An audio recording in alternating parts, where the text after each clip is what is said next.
পৃথক পৃথকভাবেও অভিযান চালিয়ে স্বরূপনগর থানার পুলিশ ৫ অভিযুক্তকে গ্রেপ্তার করে আজ বসিরহাট মহকুমা আদালতে পাঠালো স্বরূপনগর থানার পুলিশ। আপনারা দেখছেন সেই বিশেষ মুহূর্তে ধারণকৃত ভিডিও চিত্র আজকের স্বরূপনগরের ক্যামেরায়।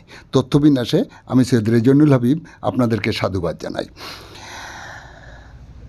গতকাল গভীর রাত্রে তরুণীপুর শ্মশানঘাট এলাকায় দেশি মদ বিক্রি করার সময় খোকন পাড়ুই নামে এক মদ্য বিক্রেতাকে পুলিশ গ্রেপ্তার করে, উদ্ধার করে ৮ বোতল দেশি মদ। সাথে সাথে পূর্ব পোলতা গ্রামে ইসারুল মোল্লা নামে এক ব্যক্তিকে সন্দেহজনক ডাকাত হিসাবে পুলিশ গ্রেপ্তার করে।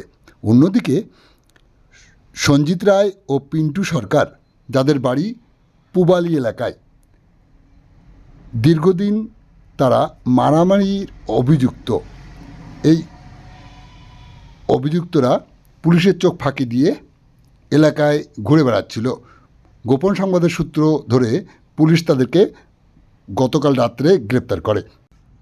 আজ সকালে ওই ৫ অভিযুক্তকে একই সাথে পরবর্তী আইনি পদক্ষেপ গ্রহণ করার জন্য বসিরহাট মহকুমা আদালতে পাঠায় স্বরূপনগর থানার পুলিশ।